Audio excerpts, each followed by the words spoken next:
الله وبركاته. مقسملا ومحمدلا ومصليا ومسلما، اما بعد، مجھ سے پہلے بہت سے حضرات نے، علماء کرام نے گفتگو فرمائی ہے.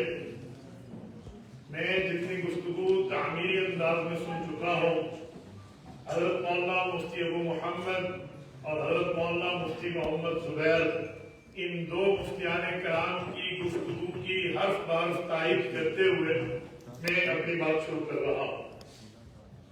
سب سے پہلی اور بنیادی بات، ہم سیرت کے پروگرام میں بیٹھے ہیں تو سیرت کے ان پہلوؤں کو اجاگر کیا جائے جن پہلوؤں کی آج کل ضرورت.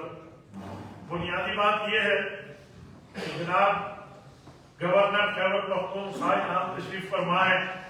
میں اپنے برادر عزیز مولانا سید اسامہ اجمل قاسمی کی دعوت حاکم ہے اور اس سے اس کی ماتحت سلطنت کے بارے میں سوال کیا جائے گا. آج کے حکمرانوں کو یہ حدیث پاک اگر ایک ہی سامنے رکھ دی جائے تو میرے خیال میں ہماری بخشش کے لیے اس پہ عمل کافی ہو جائے گا.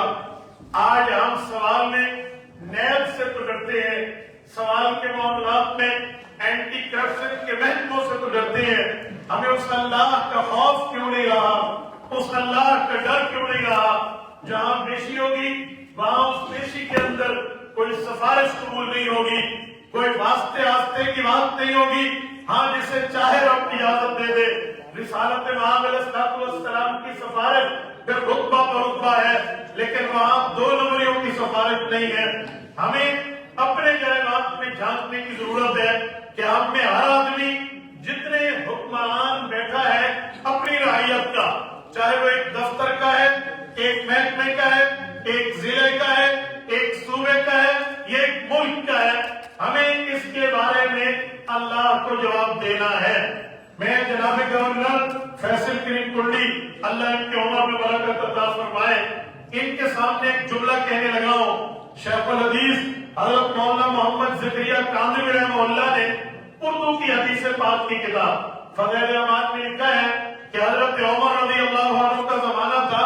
حضرت عمر کی عادت یہ تھی کہ وہ راتوں کو باقاعدہ چکر لگاتے تھے شہر کے ارد گرد، تاکہ کوئی حاجت والا، تاکہ کوئی ضرورت مند، کوئی مرد اور خاتون جس کو ضرورت ہو میں اس کی ضرورت پوری کر سکوں.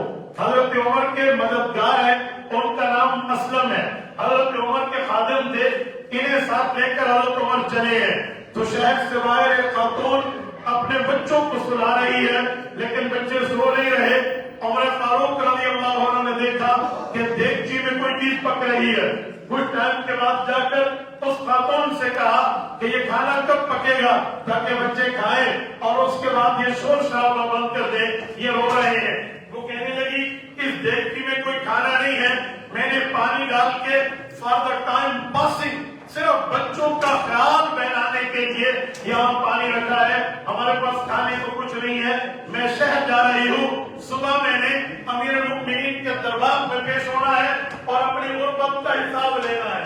حضرت عمر واپس پلٹے، غلام کو کہا یہاں پر ایک بوری بھرو. بیت المال کی ضروریات کی بوری بھری گئی اور حضرت عمر کے کہا میری کمر پہ رکھو. پوائنٹ میں نوٹڈ.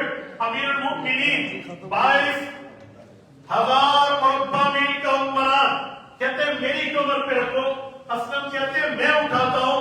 کہا جی نہیں، قیامت میں میرے اعمال کا بوجھ میں خود اٹھاؤں. حضرت عمر نے اٹھایا، وہاں پہنچے، کھانا بنایا، بچوں کو کھلایا.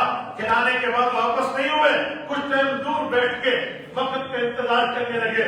اسلم نے پوچھا امیر المؤمنین واپس چلے کسی اور ضرورت مند کو دیکھیں. کہا تھوڑا صبر کرو، میں ان بچوں کو روتے دیکھا تھا، یہ ہنستا دے. وہ خاتون کہنے لگی تمہیں امیر المؤمنین عمر کی جگہ ہونا چاہیے تھا، تو ہماری مدد کر رہا ہے. فرمایا اے خاتون تو صبح آئے گی انشاءاللہ تعالی امیر المؤمنین کو بھی ہم دل پائے. یہ سیرت کا واقعہ ہمیں یہ بات سمجھا رہا ہے کہ ہماری جتنی ضرورت ہے، جتنی ترتیب ہے، ہمیں اس ترتیب کے مطابق اپنی طاقت، ہمت، قوت، سکت کو استعمال کرتے ہوئے اپنے محتاطوں کو اس سیرت طیبہ سے روشناس کرانا چاہیے. جناب گورنر صاحب کے محتاط جتنے